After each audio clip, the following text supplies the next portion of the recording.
വടക്കൻ ഗാസയിൽ ഇസ്രായേൽ നടത്തിയ വ്യോമാക്രമണങ്ങളിൽ ഹമാസ് വക്താവ് കൊല്ലപ്പെട്ടതായി റിപ്പോർട്ട്. അബ്ദുൽ ലത്തീഫ് അൽ ഗനൂവയാണ് കൊല്ലപ്പെട്ടത്. വ്യാഴാഴ്ച പുലർച്ചെ ജബലിയയിലെ ടെന്റിൽ കഴിയവെയാണ് ആക്രമണം. കുട്ടികൾ ഉൾപ്പെടെ നിരവധി പേർക്ക് ആക്രമണത്തിൽ പരിക്കേറ്റതായി മാധ്യമങ്ങൾ റിപ്പോർട്ട് ചെയ്യുന്നു. കഴിഞ്ഞ മണിക്കൂറുകളായി നിരവധി ആക്രമണങ്ങളാണ് ഇസ്രായേൽ നടത്തിയത്. 2 മാസത്തെ വെടിനിർത്തൽ അവസാനിപ്പിച്ച മാർച്ച് 18-നാണ് ഇസ്രായേൽ ആക്രമണം പുനരാരംഭിച്ചത്. ഇതിനകം 100-ലേറെ പേരാണ് കൊല്ലപ്പെട്ടത്. ഇതിൽ മുതിർന്ന ഹമാസ് നേതാക്കളുമുണ്ട്. ഞായറാഴ്ച തെക്കൻ ഗാസയിലെ ഖാൻ യൂനിസിലെ നാസർ ആശുപത്രിക്ക് നേരെ ഇസ്രായേൽ നടത്തിയ വ്യോമാക്രമണത്തിൽ ഹമാസിന്റെ രാഷ്ട്രീയ ഓഫീസിലെ ധനകാര്യ സ്ഥാപനങ്ങളുടെ തലവൻ ഇസ്മായിൽ ബർഹൂം ഉൾപ്പെടെ 5 പേർ കൊല്ലപ്പെട്ടിരുന്നു. അതേ ദിവസം തന്നെ ഖാൻ യൂനിസിലെ അഭയാർത്ഥി ക്യാമ്പിലുണ്ടായ ആക്രമണത്തിൽ ഹമാസ് രാഷ്ട്രീയ നേതാവും പലസ്തീൻ ലെജിസ്ലേറ്റീവ് കൗൺസിൽ അംഗവുമായ സലാഹ് അൽ ബർദവിയിലും ഭാര്യയും കൊല്ലപ്പെട്ടു. ഇവരും ഹമാസിന്റെ 20-അംഗ പൊളിറ്റിക്കൽ ബ്യൂറോ അംഗങ്ങളായിരുന്നു. 20 അംഗങ്ങളിൽ 11 പേരും യുദ്ധത്തിൽ കൊല്ലപ്പെട്ടതായി റോയിട്ടേഴ്സ് റിപ്പോർട്ട് ചെയ്തു. അതേസമയം ഹമാസ് അധികാരത്തിൽ നിന്നും പുറത്തു പോകണമെന്നും നിലവിലെ സംഘർഷം അവസാനിപ്പിക്കണമെന്നും ആവശ്യപ്പെട്ട് നൂറുകണക്കിന് പലസ്തീനികൾ വടക്കൻ ഗാസയിലെ തെരുവിലിറങ്ങി. ഇസ്രായേലുമായുള്ള യുദ്ധം ആരംഭിച്ചതിന് ശേഷമുള്ള ഏറ്റവും വലിയ ഹമാസ് വിരുദ്ധ പ്രകടനത്തിന്റെ വീഡിയോകളും ഫോട്ടോകളും സമൂഹ മാധ്യമങ്ങളിൽ പ്രവഹിക്കുകയാണ്.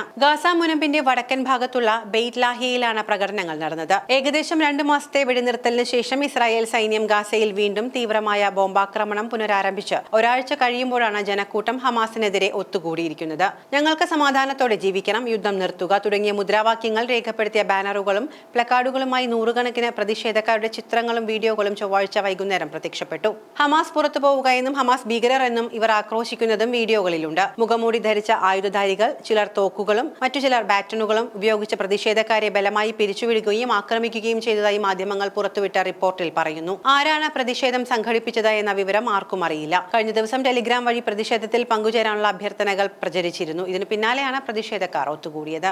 ആരാണ് പ്രതിഷേധം സംഘടിപ്പിച്ചതെന്ന് അറിയില്ല എന്നും എന്നാൽ യുദ്ധം മതിയായി എന്ന സന്ദേശം കൈമാറാൻ വേണ്ടിയാണ് താൻ പ്രതിഷേധത്തിൽ പങ്കെടുത്തത് പേര് വെളിപ്പെടുത്താത്ത ഒരാൾ ഫ്രഞ്ച് മാധ്യമത്തോട് പറഞ്ഞു. ആളുകൾ ക്ഷീണിതരാണെന്നും അദ്ദേഹം പറയുന്നു. തങ്ങൾക്ക് ഭക്ഷണം കഴിക്കണമെന്ന് പറയുന്നവരുമുണ്ടായിരുന്നു. ഗാസ നഗരത്തിന്റെ പടിഞ്ഞാറൻ ഭാഗത്തുള്ള ജബാലിയ അഭയാർത്ഥി ക്യാമ്പുകളിൽ നിന്നുള്ള പ്രത്യേക ദൃശ്യങ്ങൾ ഡസൻ കണക്കിന് പ്രതിഷേധക്കാർ ടയറുകൾ കത്തിച്ച യുദ്ധം അവസാനിപ്പിക്കാൻ ആഹ്വാനം ചെയ്തു. ഗാസ നഗരത്തിന്റെ പടിഞ്ഞാറൻ ഭാഗത്തുള്ള ജബാലിയ അഭയാർത്ഥി ക്യാമ്പുകളിൽ നിന്നുള്ള പ്രത്യേക ദൃശ്യങ്ങളിൽ ഡസൻ കണക്കിന് പ്രതിഷേധക്കാർ ടയറുകൾ കത്തിച്ച യുദ്ധം അവസാനിപ്പിക്കാൻ ആഹ്വാനം ചെയ്തു. ജനങ്ങളെ സംരക്ഷിക്കാൻ ഗാസയിൽ ഹമാസ് അധികാരം ഉപേക്ഷിക്കുന്നതാണ് പരിഹാരമെങ്കിൽ ഹമാസ് എന്തുകൊണ്ട് അത് ചെയ്യുന്നില്ല എന്ന ചോദ്യവും ഉയർന്നിട്ടുണ്ട്. ചൊവ്വാഴ്ച വൈകുന്നേരം വരെ അജ്ഞാത സ്രോതസ്സുകളിൽ നിന്നുള്ള ടെലിഗ്രാം സന്ദേശങ്ങൾ ബുധനാഴ്ച ഗാസയുടെ വിവിധ ഭാഗങ്ങളിൽ പ്രകടനം ആവർത്തിക്കാൻ ആളുകളോട് ആഹ്വാനം ചെയ്തു. 2007 മുതൽ ഗാസ ഭരിക്കുന്നത് ഹമാസാണ്. ഇസ്രായേലുമായുള്ള യുദ്ധം ആരംഭിച്ചതിനു ശേഷം ഗാസയിൽ ഗ്രൂപ്പിനെതിരായ വിമർശനം വർദ്ധിച്ചു വരികയാണ്. അതേസമയം ഹമാസിനെ അനുകൂലിക്കുന്നവർ പ്രതിഷേധക്കാരെ രാജ്യദ്രോഹികളെന്ന് ആരോപിച്ചു. സെപ്റ്റംബറിൽ Palestine centre for policy and survey research നടത്തിയ സർവേയിൽ